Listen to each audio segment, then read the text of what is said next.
Oke, selamat pagi anak-anak semua. Sebelum saya mulai pembelajaran hari ini, saya aturkan panganjali umat terlebih dahulu ya. Om Swastiastu. Ya, kembali lagi di pembelajaran daring ya. Kali ini saya akan mengisi di pembelajaran simulasi dan komunikasi digital. Nah, pada pagi hari ini kita akan melanjutkan materi yang kemarin. Kalau kemarin kita sudah masuk di di flowchart ya, terakhir sebelum libur hari raya kita udah masuk di flowchart. Nah, silakan dibuka kembali catatannya ya biar tidak lupa ya. Nah, kemudian untuk hari ini saya akan lanjut materinya yaitu mengenai peta minda. Ya.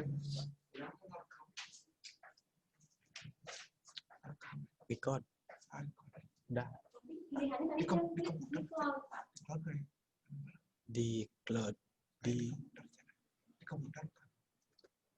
My komputer. Di cloud digital ya, Pak. Sini ini mana nih? Rekam ini. Ada kami yang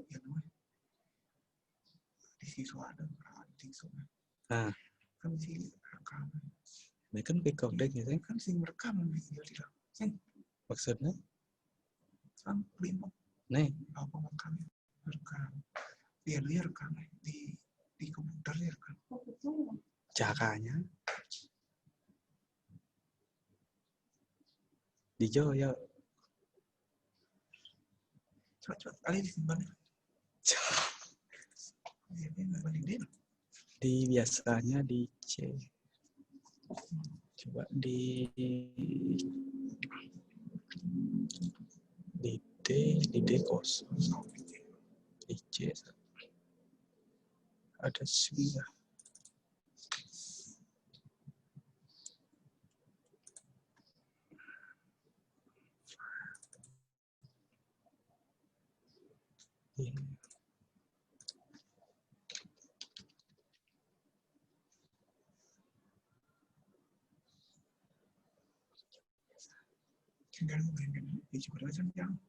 Iya, tapi nggak boleh rekam. Karena iki kan udah terikat. Recorder.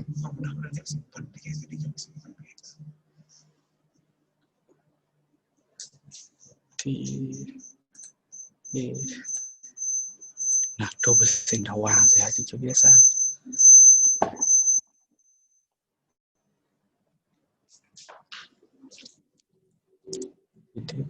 Di era gola.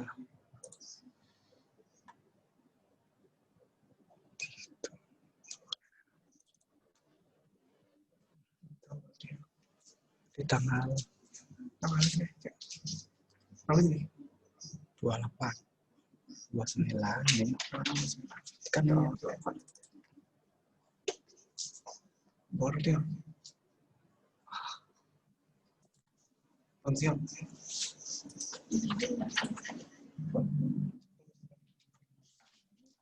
Ini yang tem.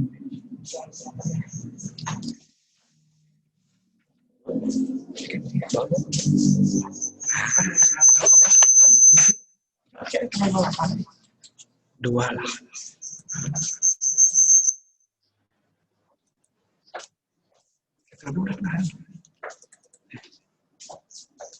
Karena nih komputer ke tanggal 29 sih. Saya ini kan tanggal 29. Kira-kira yang coba Ah, ini kan mau udah. Pasti mau rekam sih. naik. Oh, otomatis. Oh. Sip.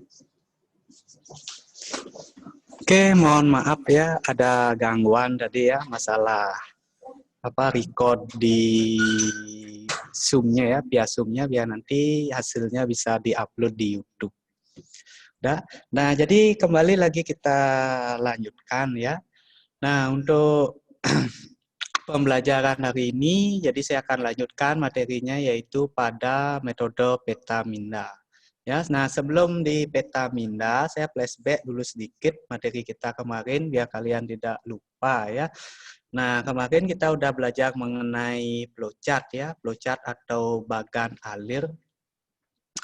Nah, dalam flowchart kemarin itu saya udah kasih contoh ya cara pembuatan flowchart sudah, kemudian simbol-simbol yang ada pada flowchart. Nah, simbol-simbolnya itu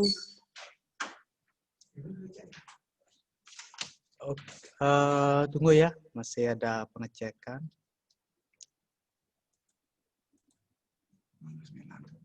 Nah, dua ada dong. dua. Berarti aku sugi ngejak dia marah. Nanti kan kau masuk sendiri ya. Jadi besi, jadi besi sih. Mau timpa ya jauhnya. Ini 28 atau 2. Oh, masih. Nih ya nih Pak. Ya, bawa. Waduh. Kalau lihat foto sih. Nih Ben Pak. Itu nak nyam belum mana karena double kan motong-motong.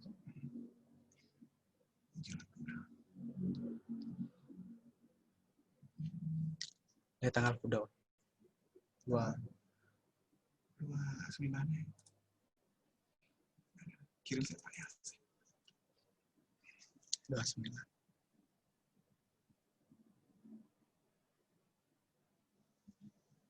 Bukan ini. Torina. Sing nah pun ya. Ini lah.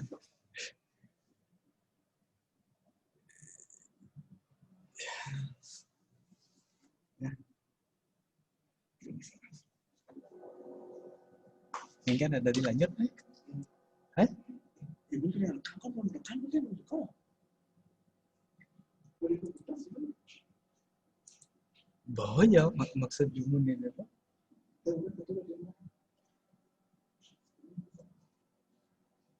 Kayaknya stok mana dia ulang jadi mereka apa gitu.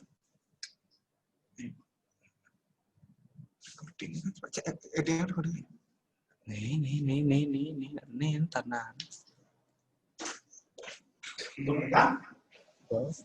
Ini kayaknya juga udah oke kan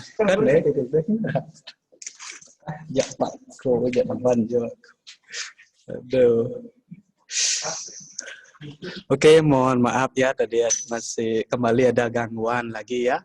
Nah, jadi langsung aja ya kita lanjutkan materi kita lagi ya, yang kemarin udah di flowchart tadi sudah saya sebutkan simbol ya, di simbol-simbol flowchart. Nah, di simbol flowchart sebenarnya ada banyak simbol di sana, namun tidak perlu semuanya kalian harus yang harus kalian ingat ya, cukup beberapa simbol aja atau poin pentingnya aja. Ya, kemarin udah saya kasih, yaitu ada flow direction, kemudian ada terminator, kemudian ada processing, ya, kemudian ada decision, simbol input output. Nah, itu yang akan sering nanti kalian pakai, ya, atau yang kalian gunakan dalam pembuatan flowchart. Nah, biar tidak tidak terlalu lama kita bahas di flowchart, jadi langsung saja sekarang saya masuk ke materi kita yaitu mengenai Petaminda. Oke, saya share slide-nya dulu.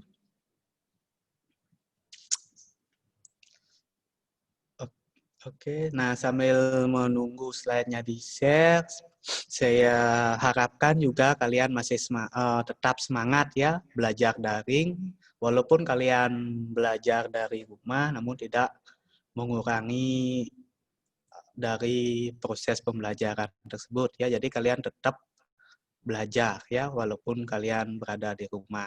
Nah, saya harapkan juga kalian masih dalam keadaan sehat ya. Kemudian di e-learning juga tolong dicek ya, karena di e-learning materinya saya update ya, saya isi tugas juga saya upload di e-learning. Kemudian ulangan harian atau penilaian harian juga nanti akan saya upload di e-learning ya. Nah, tolong dicek secara berkala e-learningnya. Tidak hanya mapel saya saja, mapel yang lain juga sama. Udah? Nah, udah kelihatan slide-nya, jadi kita masuk di Petamina ya. Kemudian di Petamina ini kita masuk ke KD 3.2 ya dan 4.2. Nah, pada KD ini yaitu pada KD 3.2 yaitu menerapkan metode Petamina. Ya, jadi Petamina itu apa? Gimana cara membuatnya? Nah, di sini di 3.2. Kemudian 4.2 itu adalah kalian membuat Petamina. Jadi saya harapkan setelah pembelajaran ini kalian nanti juga bisa membuat Petamina. Ya. Nah, caranya seperti apa membuat Petamina? Nah, nanti akan saya jelaskan. Udah, kita masuk indikator dan tujuan pembelajaran kita. Jadi di sini ada sebanyak 5 indikator ya yang harus kita pelajari. Yang pertama yaitu menjelaskan metode Petamina. Jadi saya jelaskan nanti Petamina itu apa. Kemudian menguraikan ide menjadi konsep. Nah, gimana caranya dari sebuah ide agar nantinya kita bisa membuat sebuah konsep dari Petamina yang nanti akan kita buat. Nah, kemudian yaitu menentukan alternatif solusi atau pemecahan masalah. Kemudian 4.2.1-nya yaitu mengoperasikan perangkat lunak Petamina. Nah, jadi di sini kalian ada nanti memakai aplikasi untuk membuat Petamina. Jadi ada aplikasinya atau software-nya. Nah, kemudian yang terakhir yaitu membuat Petamina dari hasil pengembang ide berdasarkan alternatif solusi. Nah, jadi itu indikator kita. Kemudian tujuan pembelajarnya yaitu kalian nanti bisa menjelaskan Petamina, kalian bisa menguraikan ide menjadi konsep ya. Kemudian kalian juga bisa menentukan alternatif solusi pemecahan suatu masalah, kemudian kalian juga mampu mengoperasikan perangkat lunak untuk membuat Petamina. Kemudian yang terakhir yaitu kalian mampu membuat Petamina dari hasil pengembangan ide berdasarkan alternatif solusi. Nah, sebenarnya di KD pembuatan Petamina hampir mirip dengan KD sebelumnya, yaitu poinnya itu diawali dengan adanya masalah ya sama. Jadi dari masalah tersebut kita carikan solusinya, kita buat idenya ya sehingga permasalahan tersebut bisa kita selesaikan. Nah, kita masuk ke Petamina ya. Oke.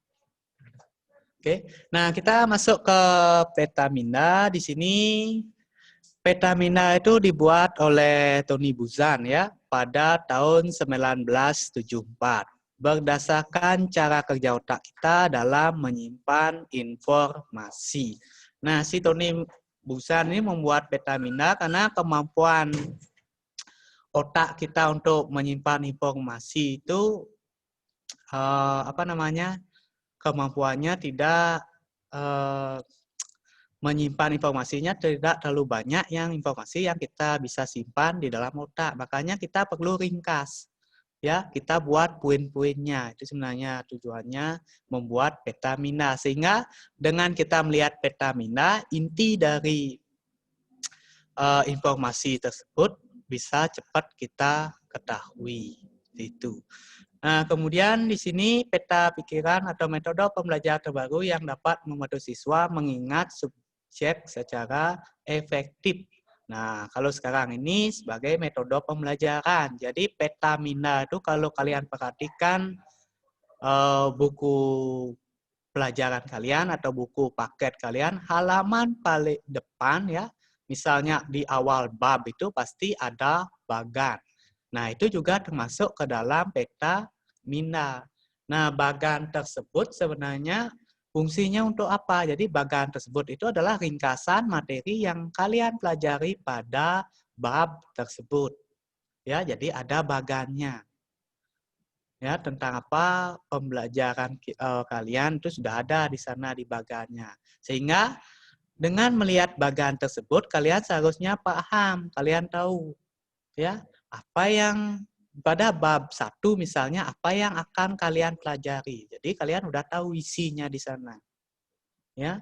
Misalnya bab 1 mengenai simulasi digital.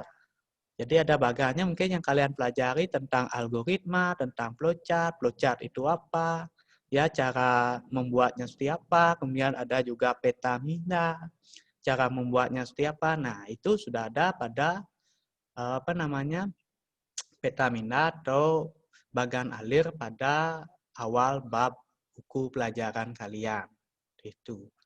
Nah, kemudian di sini juga disebutkan salah satu cara visual spasial dalam bentuk kecerdasan beragam atau multiple intelligence yang kini diterapkan dalam sistem pembelajaran di sekolah-sekolah. Ya.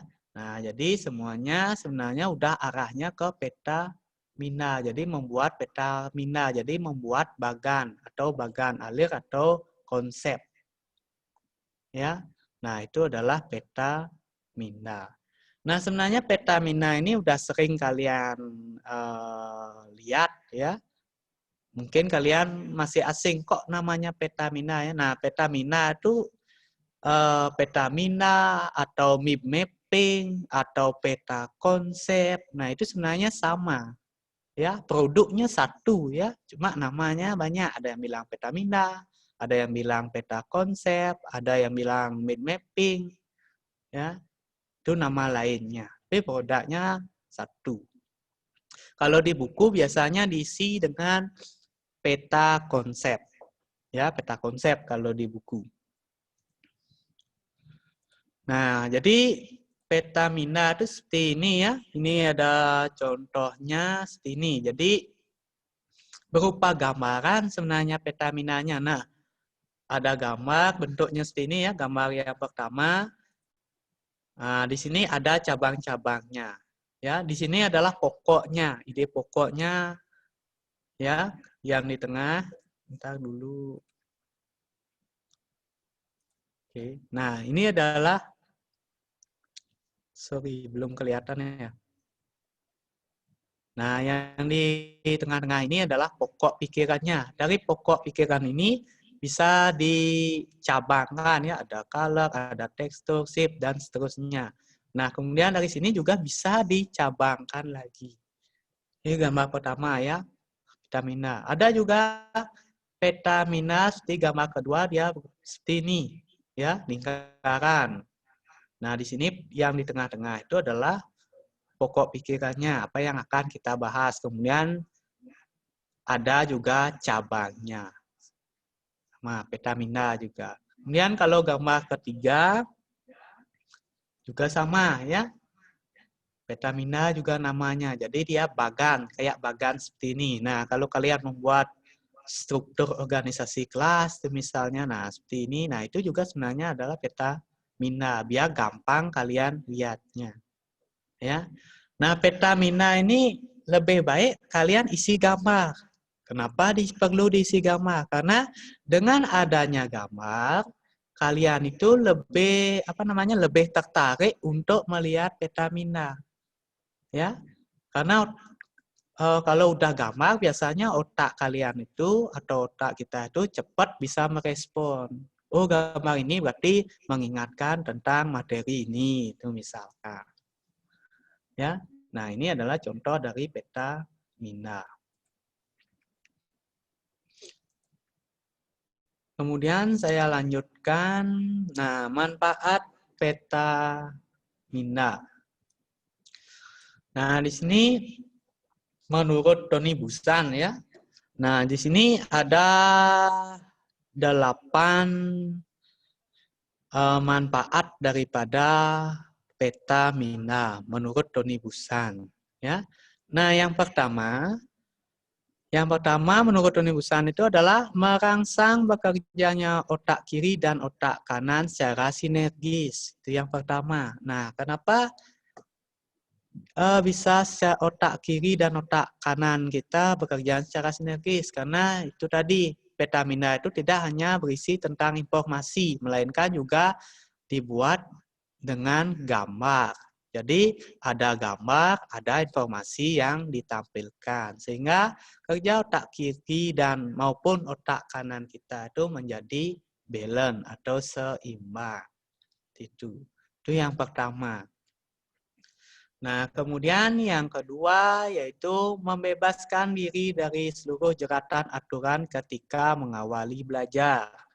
Nah, maksudnya di sini itu, jadi pembelajaran itu tidak harus kalian baca keseluruhan materi tersebut. Tidak seperti itu. Cukup kalian melihat Petamina aja udah paham apa inti dari pelajaran yang akan kalian pelajari. Ya, jadi di Petamina itu udah disebutkan di sana adalah poin-poin pentingnya. Itu. Kemudian yang ketiga yaitu membantu seseorang mengalirkan gagasan tanpa hambatan. Nah, jadi kalau kalian punya ide atau pemikiran, kalian coba aja tuangkan ke dalam Petamina. Ya, kalian buatkan orek-oreknya dan tuangkan ke dalam Petamina. Ya, jadi gagasan kalian itu tidak hanya kalian simpan di otak, jadi kalian buat konsepnya seperti apa melalui Petamina itu akan lebih bagus. Biasanya kalau buat seperti itu, terrealisasinya konsep atau ide kalian itu bisa lebih cepat. Karena kalau simpan di otak, kalian simpan di otak kalian, mungkin besoknya aja sudah lupa kalian dengan ide yang kalian dapat. Ya, makanya perlu kalian buatkan Petaminanya. Itu. Lanjut, berarti sekarang yang keempat, ya, yang keempat yaitu membuat rencana atau kerangka cerita. Nah, di sini misalnya ketika kalian disuruh membuat suatu cerita, jadi kerangkanya atau alur ceritanya nanti seperti apa, kalian buatkan konsepnya melalui Petamina, itu juga bisa. Ya. Kemudian yang nomor 5 yaitu mengembangkan sebuah ide. Nah, ada. Jadi kalian bisa mengembangkan sebuah ide dari Petamina. Caranya gimana? Seperti tadi ya, kalian punya ide, kalian tulis pokok idenya seperti apa. Ya, setelah itu baru kalian dari pokok ide tersebut kalian kembangkan lagi atau kalian cabangkan lagi. Ya, cabangnya seperti apa itu. Itu mengembangkan sebuah ide. Kemudian yang nomor 6 di sini adalah membuat perencanaan sasaran pribadi, yaitu membuat perencanaannya untuk ke depannya kalian tuh merencanakan apa. Itu kalian bisa rancang juga dengan Petamina. Ya. Nah, ini yang untuk kalian yang paling bermanfaat itu sebenarnya Petamina itu adalah untuk meringkas isi sebuah buku. Jadi tidak, misalnya kalian punya satu buku, tidak itu yang kalian kalian baca ya dari halaman awal sampai terakhir. Kalau kalian ada Petaminanya, cukup Petaminanya aja yang kalian baca, jadi kalian paham isi buku tersebut dari halaman awal sampai terakhir. Ya, karena poin-poinnya atau pokoknya sudah ada di Petamina atau peta konsepnya, ya. Tuh. Kemudian yang terakhir nomor 8 yaitu menyenangkan dan mudah diingat. Nah, ini yang penting dalam kalian membuat Petamina. Nah, kalian itu harus mudah diingat ya dan menyenangkan juga dalam membuat Petamina. Nah, maksudnya mudah diingat itu gimana? Misalnya kalian bisa menambahkan gambaran di sana, menambah gambar ya. Nah, misalnya contohnya, misalnya kalian belajar logika komputer.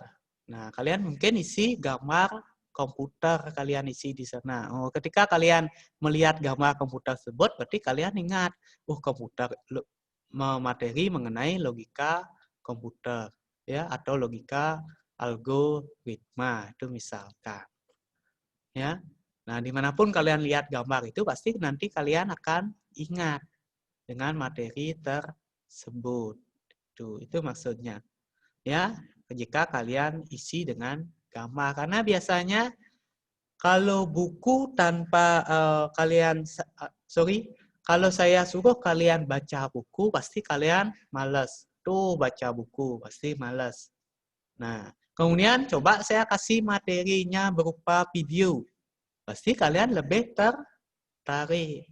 Ya, contohnya di e-learning. Di e-learning pasti saya upload ada ada materinya berupa PDF, ya.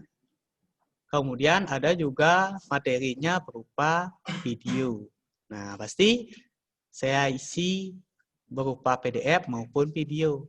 Karena saya yakin kalau PDF mungkin kalian malas bacanya. Maka saya isi dengan video. Jadi yang malas baca bisa kalian tonton videonya. Inti materinya juga tetap sama. Itu. Ya. Nah, itu ada 8 manfaat Petamina menurut Tony Busan, ya. Kemudian saya lanjutkan. Nah, ini adalah langkah-langkah membuat Petamina. Nah, gimana sih langkah-langkah membuat Petamina? Nah, sebenarnya langkahnya sangat gampang, ya. Di sini kalau tidak salah ada 3 langkah, ya. Pertama buat subjek atau judul, kemudian buat cabang utama, dan yang terakhir kembangkan cabang utama. Kelewatan.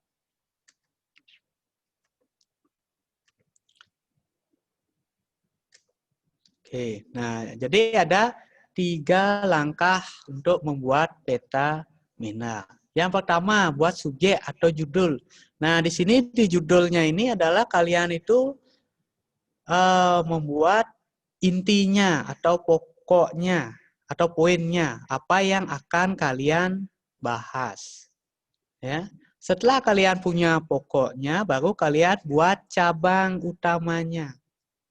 Nah, buat cabangnya.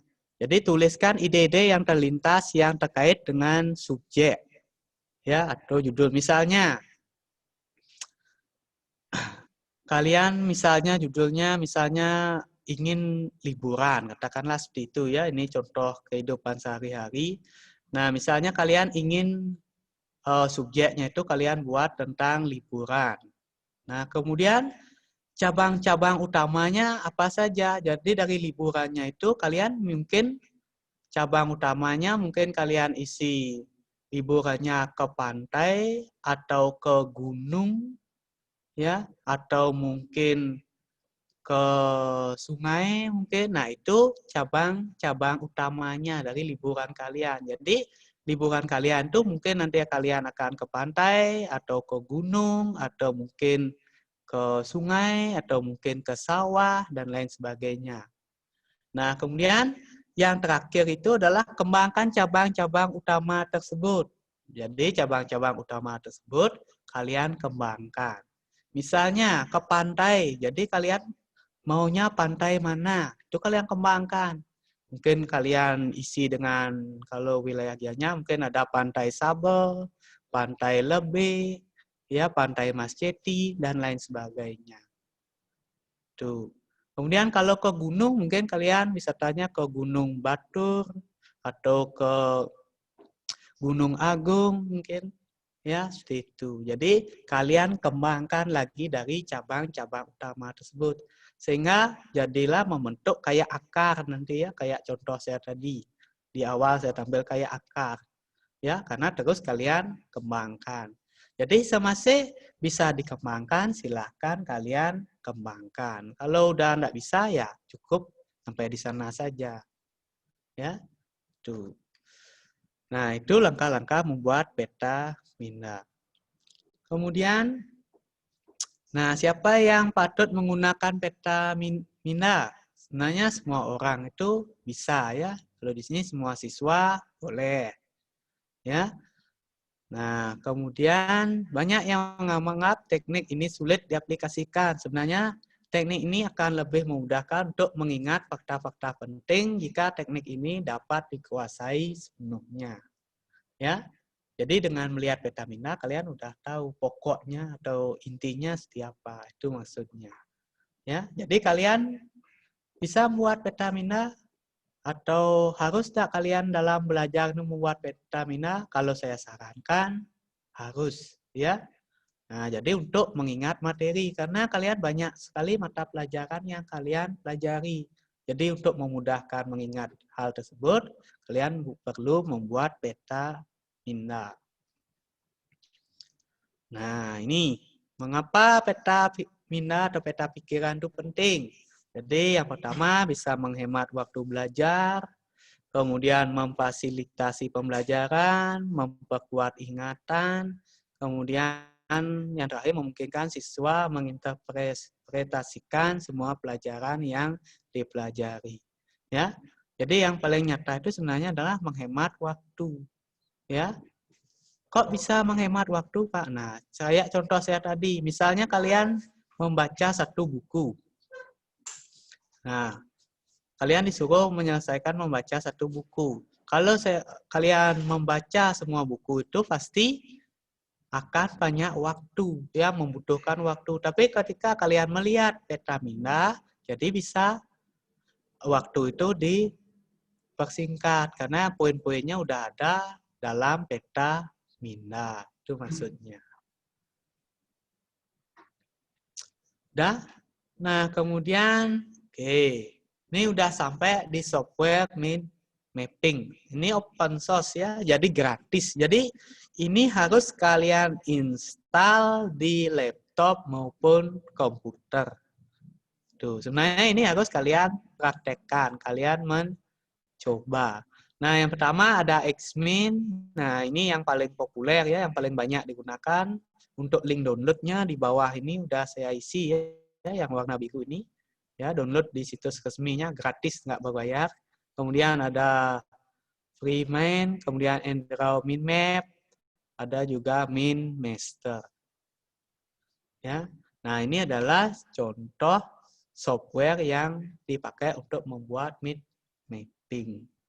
Nah, namun hari ini saya tidak demokan cara membuatnya ya, karena harus ada aplikasi tambahan ya. Takutnya nanti nge-lag kalau saya demokan di sini ya, karena harus nginstal juga karena di komputer di sini belum terinstall untuk aplikasi mappingnya. Jadi silakan kalian bisa coba, ada banyak. Dan nanti untuk cara penggunaan software ini akan saya upload di e-learning ya. Jadi materinya ini akan saya upload di e-learning sehingga memudahkan lagi kalian untuk mempelajari software untuk membuat mapping atau peta minda. Ya? Nah, itu materi kita hari ini ya. Sebenarnya materinya tidak terlalu sulit ya, simple ya, nggak terlalu padat. Cuma kalian harus mencoba atau mempraktekkan. Nah, udah selesai slide saya. Nah, seperti biasa sebelum saya akhiri, kalau ada yang mau bertanya, saya persilahkan. Kalau yang nanya silahkan langsung aja di unmute. Silahkan kalau yang ada bertanya. Gak ada yang bertanya ya? Pas. Ngerti berarti ya? Paham? Paham ya? Materinya gampang kok. Nggak terlalu sulit ya. Saya harapkan semuanya paham dengan materi yang saya sampaikan tadi ya.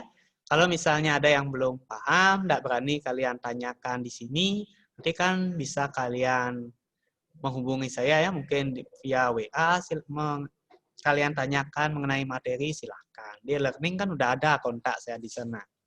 Ya. Nah, sebelum saya akhiri, karena nggak ada yang bertanya, jadi Jadi saya aja yang bertanya ya. Jadi saya random mungkin satu orang. Oke, saya pilih dulu satu orang. Siapa ini ya? Ngakan Made Dwi 10 AP5. Oke, silakan nih unmute Ngakan. Ya, silakan nih unmute. Unmute. Oke, udah didengar ya Ngakan? Dah. Oke, jadi saya ingin bertanya Ngakan seputaran materi yang tadi. Nah, Ya. saya ingin menanyakan gimana sih langkah dalam membuat peta minda. Ada 3 langkah itu. Caranya gimana? Silakan Ngakan. Yang pertama, buat subjek atau judul. Ya, Kedua, cabang-cabang utama. Yang ketiga, kembangkan cabang-cabang utama. oke, jadi udah ada 3 ya? Ya. Oke, terima kasih Ngakan. Jadi Ya. yang pertama terus kita buat subjek atau judul, kemudian setelah itu kalian kembangkan ya atau buat cabang utamanya. Setelah kalian buat cabang utama, baru kalian kembangkan lagi cabang-cabang utama tersebut. Ya, nah itu cara membuat peta minda atau peta konsep. Ya. Oke, karena saya lihat waktunya udah habis ya pertemuan kita hari ini. Jadi untuk pertemuan hari ini mengenai materi peta minda saya akhiri sampai di sini. Semoga materi yang saya kasih hari ini bisa bermanfaat. Ya. Nah, kemudian untuk materi kita minggu depan atau 2 minggu lagi ya, kita akan masuk ke aplikasi pengolah kata ya atau Microsoft Word ya. Nah, mungkin di SMP kalian sudah mendapatkan. Nah, jadi kita bahas kembali mengenai Microsoft Word ya. Udah, sekian dari saya tutup pembelajaran hari ini dengan Pramo Santi. Om Santi Santi Santi Om.